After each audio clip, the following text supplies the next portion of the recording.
संसद में हर एक नेता हर विपक्ष के नेता के साथ लड़ाई झगड़ा करता है, बात करता है और उस पर तरह तरह के आरोप लगाता है।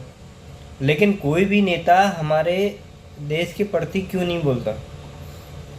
कोई भी नेता संसद भवन में ये क्यों नहीं कहता कि भैया, जो हम लोग अपने बच्चों की पढ़ाई बाहर कर रहे हैं वो हम लोग बाहर ना करें? उस पर सख्त कानून क्यों नहीं बनाते?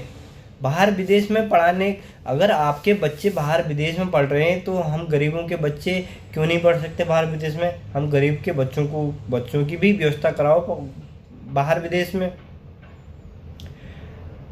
हमारे देश में बड़े बड़े घर के बच्चे एक गवर्नमेंट स्कूल में क्यों नहीं पढ़ाई करते?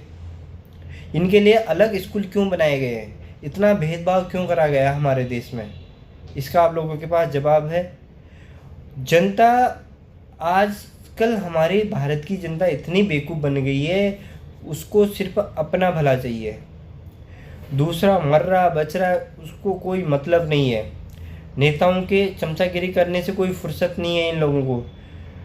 नेता लोग हैं, अधिकारी लोग, इनके सबके बच्चे बाहर विदेशों में पढ़ाई करते हैं।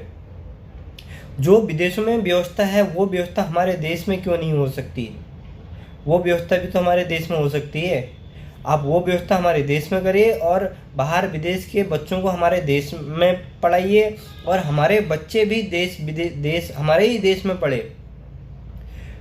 पहले विदेशों के लोग हमारे देश में आते थे पढ़ने के लिए। नालंदा यूनिवर्सिटी से बड़े बड़े लोगों ने पढ़ाई कर रखी है। तो आज वो व्यवस्था क्यों नहीं है हमारे देश में? हमारे देश के लोग बाहर विदेशों में क्यों जाते हैं पढ़ाई करने के लिए? इन नेताओं के लिए कानून क्यों नहीं बनता? गरीबों के लिए ही कानून क्यों है? गरीबों के लिए एक गरीब घर का एक गरीब तरह की स्कूल क्यों बनाई गई जिसमें कोई सुविधा ना हो?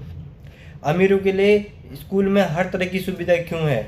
इतना भेदभाव क्यों है हमारे देश में? ये मैं भारत के सभी जनता से इसका जवाब जानना चाहूँगा। ऐसा क्यों है हमारे देश में, जिसकी वजह से हम भारत के कई लोग पिछड़ी जाति में आते हैं, उनको आगे बढ़ने का अधिकार क्यों नहीं है? ये मैं भारत की सरकार से और भारत के उन लोगों से पूछना चाहता हूँ जो चमचागिरी करते हैं।